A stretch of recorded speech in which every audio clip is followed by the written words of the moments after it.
Bismillahirrahmanirrahim.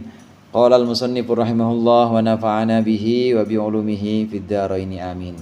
Al-wusulu ila Allah ta'ala la yakunu illa bi mahwi sifatin nafsi wa qat'i alaqatil qalbi. Hikam ya, Pak? Hikam. Al-wusulu ila Allah, wusul atau sampai ke hadirat Allah Ta'ala, la yakunu tidaklah akan ada, tidak mungkin ada illa bi mahwi sifatin nafsi, kecuali dengan melebur atau menghapus sifat-sifat nafsu, wa qat'i ilaqatil qalbi, dan memutus hubungan-hubungan hati, ketergantungan hati. Wa syai'un min dzalika, wa syai'un, dan bermula sesuatu dari itu menghapuskan sifat nafsu dan juga memutus ketergantungan hati.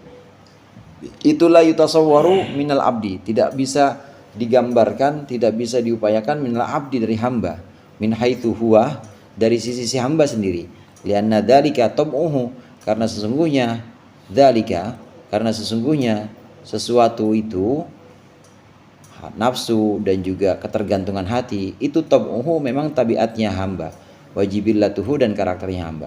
Walau lam yakun, dan jikalau tidak ada, illa iradatuhu, kecuali kehendaknya hamba, wa amaluhu, dan amalnya si hamba, fi tahsili hadzal gharadi, dalam mewujudkan tujuan ini, tujuan wusul, binafsihi, dengan dirinya si hamba, fahuma, maka niat dan amal atau kehendak dan amalnya si hamba, min jumlatil masawi, termasuk kumpulan keburukan-keburukan, wa da'awi, dan juga klaim-klaim, pengakuan-pengakuan, al-muhtaji ila mahwiha, yang justru butuh ila mahwiha, kepada peleburannya, penghapusannya. Mahun itu melebur.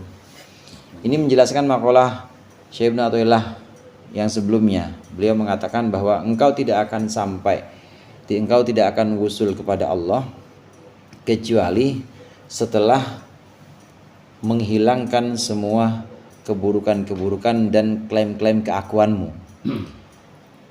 Tapi begitu engkau merasa sudah bisa menghilangkan keburukan, maka sesungguhnya engkau di situ masih ada klaim dan masih ada pengakuan bahwa aku bisa menghilangkan keburukanku. Nah, karenanya tidak akan bisa engkau mencapai itu kecuali Allah yang menolongmu, Allah yang memberikan engkau wusul, menghapus sifatmu dan diganti dengan sifatnya. Maka Allah bisa memberikan itu kepadamu, karena sesuatu dari Allah, bukan sesuatu dari upayamu.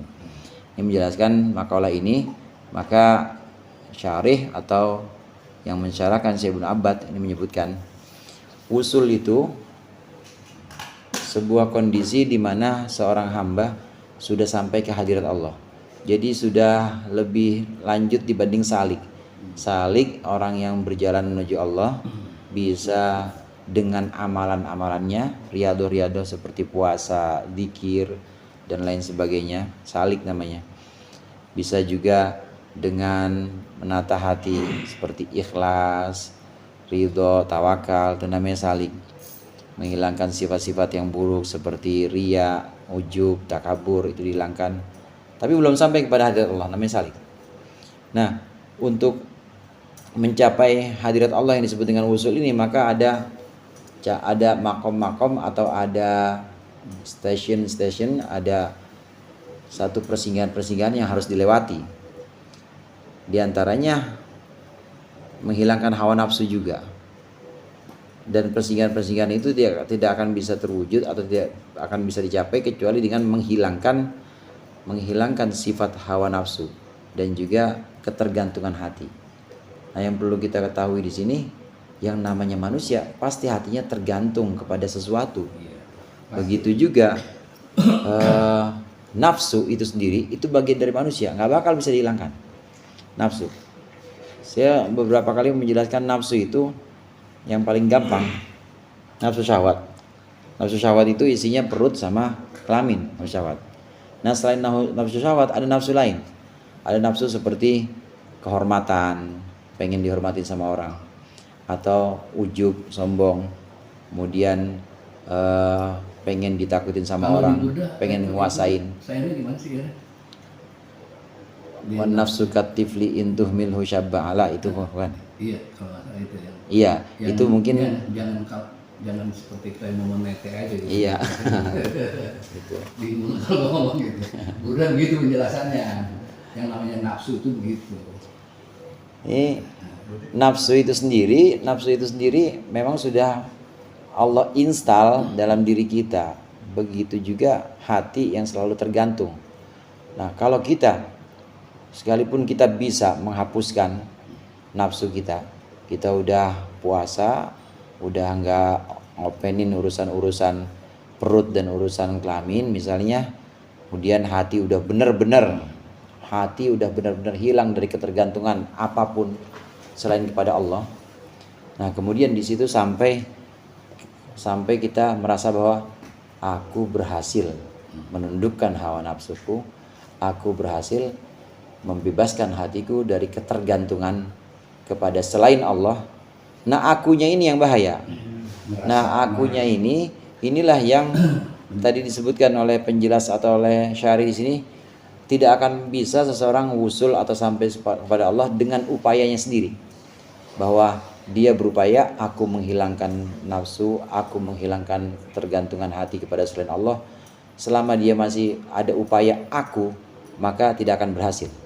Kalau memang itu adalah kehendak dia, dan itu adalah perbuatan dia, upaya dia, dan dia merasa itu karena upayanya dia sendiri, maka itu juga termasuk hawa nafsu juga. Berarti kita sampai benar lolos banget tuh. Lolos benar-benar. Kalau mungkin kayak bahasanya biasa kok gini, kita ini udah nggak ada, yang ada hanya Allah. Kalaupun kita ada, kita ini hanyalah bayang-bayang. Kita ini udah nggak ada gitu, maksudnya hanya bayang aja karena yang ada Allah gitu ya. Berarti itu kaitannya dengan tajalli ya, kalau musuh gitu. Sepenuhnya iya, sepenuhnya memang Allah itu yang udah membuat dan mendesain itu, dia akan sampai kepada itu tuh Allah. Nah, berarti Muhammad ini kalau bahasa Gus Bani apa cangkok elek gitu ya, cangkok elek aja gitu ya. Bah, misalnya kita Allah sudah bertajalli gitu dengan dalam diri kita, akhlak kita udah nggak ada, diganti dengan akhlak Allah, perbuatan kita sudah diganti sama perbuatan Allah. Berarti itu kan udah Allah semua tuh, Bah, ya kalau gitu ya, udah tajalli, Bah. Nah, kalau gitu hisab udah nggak, ini cangkong elek banget ya, Bah, ya. Berarti hisab udah nggak ada, nih pikiran jelek saya aja gitu ya, karena kan lain Allah udah bertajalli, perbuatan kita perbuatan Allah. Apa iya Allah menghisab dirinya sendiri? Mohon maaf gitu, Bah. Ini cangkong elek saya aja gitu, Bah, gitu. Iya. Ya. Iya, kalau memang sudah sampai pada tahap itu, maka jadi itu yang disebut dalam hadis qudsi, fa idza ahbabtuhu kuntu, ketika aku sudah mencintai dia, kata Allah, maka aku akan menjadi tangan, di mana dia menggenggam akan menjadi kaki. Itu yang dimaksud dengan tajalli. Jadi semuanya itu ya sudah Allah saja. Semuanya sudah Allah saja. Nah, dari sini pertanyaan tadi, apakah itu kan cangkem melek ya? Iya. Cangkem melek. Kalau memang harus nanti di akhirat harus melampaui beberapa proses di akhirat yang harus selesai. Kalau memang tidak dihisap, ya tidak dihisap dia, karena memang ada sebagian umat Nabi yang nggak dihisap. Yadkhulunal jannah bighairi hisab, ada. Dan kalaupun memang harus dihisap, misalnya gitu ya, harus dihisap, dan ternyata di situ ada kekeliruan, artinya dia nganggap itu sebenarnya dia sudah menganggap bahwa itu perbuatan Allah semuanya, tapi ternyata bukan, masih itu di situ masih ada hawa nafsu, yang memang harus masuk neraka juga, masuk masuk neraka untuk dibersihkan juga.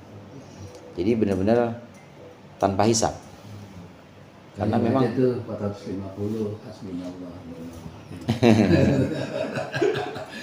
Konteksnya itu amazing banget ya, lanjut lagi Pak. Tapi kan waktu di Enggak, artinya begini, ketika penyerahan segala sesuatu tadi yang Bapak sampaikan ya, bahwa ini perbuatan kita udah ini kan seenggaknya ada masih rasa manusiawi kan ada tuh. Untuk menghindari itu yang tadi hasbunallah aja. malah haula wala quwata. Iya, itu kita udah nyerahin aja dah. Emang karena katanya kan apa yang kita lakukan kan kehendak Allah. Nah, Iya. ya kan, jangan sampai kita ada melenceng sedikit dan sebagainya. Nah, penyerahan yang itu aja, hanya Allah saja. Jadi bisa dikatakan di sini kita menghindar dari nafsu. Itu yang Kita menghindar dari nafsu dan merasa bahwa saya berhasil menundukkan nafsu saya. merasa berhasil. Nah, itu Merasa kan yang berhasil. jadi masalah kan gitu. Nah, justru keakuan, puncak keakuannya di situ tuh yang Iya. merasa ya. Nah, ya sebenarnya nafsu itu sendiri ya itu tadi. Jadi seperti yang bulat lah gitu ya. Sebenarnya dia terjebak lagi di situ, terjebak lagi bahwa nafsu yang seharusnya hilang. Nah, di sini ketika mengakui bahwa saya berhasil itu nafsu lagi. Karenanya sebagian ulama mengatakan tahap terakhir yang dikeluarkan dari hati seorang salik itu adalah anania, keakuan. Kalau dia udah berhasil mengeluarkan dunia dari hatinya, berhasil mengeluarkan kehormatan, berhasil mengeluarkan sifat-sifat buruk, takabur dari hatinya, semua udah dihilangkan semuanya, termasuk berhasil mengeluarkan akhirat dari hatinya. Udah nggak penting buat dia apakah masuk surga atau masuk neraka, udah nggak penting. Dan dalam hatinya itu hanya ada Allah. Itu masih ada yang terakhir yang harus dikeluarkan dari dia, yaitu anania, keakuan. Waktu dia merasa bahwa aku sudah berhasil, nah kalau udah berhasil berarti ada. Nggak perlu yang lain kalau udah berhasil kan gitu. Makanya ananianya itu yang jadi masalah kan. Iya, waktu dia belum mengeluarkan itu anania, belum mengeluarkan keakuannya, nanti masih ada kepentingan di situ. Walaupun kepentingannya bukan pengen surga, bukan pengen selamat dari neraka, bukan, tapi pengen diakui oleh Allah. Nah itu udah hadun nafsi juga, itu udah nafsu juga. Begitu dia masih pengen diakui oleh Allah, pengen ya dihargai oleh Allah atau mendapat satu posisi di hadirat Allah, nah itu udah keakuan juga, jadi terjebak lagi di situ. Makanya yang terakhir, yang paling sulit dikeluarkan dari seorang salik itu, paling akhir itu anania, itu keakuan. Makanya kemarin waktu saya lagi diskusi sama orang, digiring masuk ke ranah makrifat kan, terus tapi dia di akhir pembicaranya bilang, iya dong dengan keterbatasan yang gua punya, jadi nah itu saya cut tuh, saya potong coba. Saya bilang, kok lu masih bilang dengan keterbatasan yang lu punya, kalau lu udah ke arah saling makrifat tuh udah nggak ada gitu, udah semua tuh udah hilang, udah titik-titik, kira-kira gimana tuh? saya gituin lah kemarin, saya potong gitu aja gitu. Kok lu masih aja ngomong keterbatasan? Iya. Maksudnya dengan keterbatasan yang gua punya, maksudnya yang gua punyanya ini loh, Cing Haji gitu loh. Lalu tadi ngegiring gua ngomong ke arah sana gitu loh, nyokot keakuan, nyokot kemelekatan, tapi lu masih ngomong dengan keterbatasan yang gua punya. Hilap kali dia. Iya, itu makanya saya langsung potong gitu, Cing Haji. Saya bilang, jangan begitu dah. Saya bilang sekarang ini kalaupun mau dengan keterbatasan yang Allah berikan kepada lu sementara ini, siapa tahu besok lu keterbatasan itu bisa berkurang gitu, saya bilang. Ya, bahasa yang umum yang benar hanya Allah saja gitu. Bahasa umum gitu. Itulah puncak kebenaran, puncak cinta. Jadi harus benar-benar dihilangkan keinginan buat wusul itu sendiri, harus dihilangkan. Hasrat untuk wusul itu juga harus dihilangkan. Tapi yang dimaksud jebakan juga itu. Tapi yang dimaksud menghilangkan hasrat, keinginan untuk usul itu bukan berarti kita malas-malas. Udah kalau gitu gua nggak usah wirid aja dah, nggak usah ngaji juga, bukan begitu. Jadi menghilangkan keinginan di sini adalah sebagai adab kita. Sebagai adab kita, memang kita nggak boleh pengen-pengen banget dekat sama raja gitu. Ntar biarin raja yang undang. Jadi jangan sekali-kali kita ada kepengenan itu, terserah. Tapi jangan terus gara-gara memutus hasrat itu kita nggak ibadah, kita nggak wirid, jangan, nggak ngaji, jangan. Kalau gitu kita udah lillah aja tuh Bang ya. Lillah. Lillah aja udah hilang. Iya. Lillah semuanya. Kalau masih dalam mata abak sih nggak bisa lillah.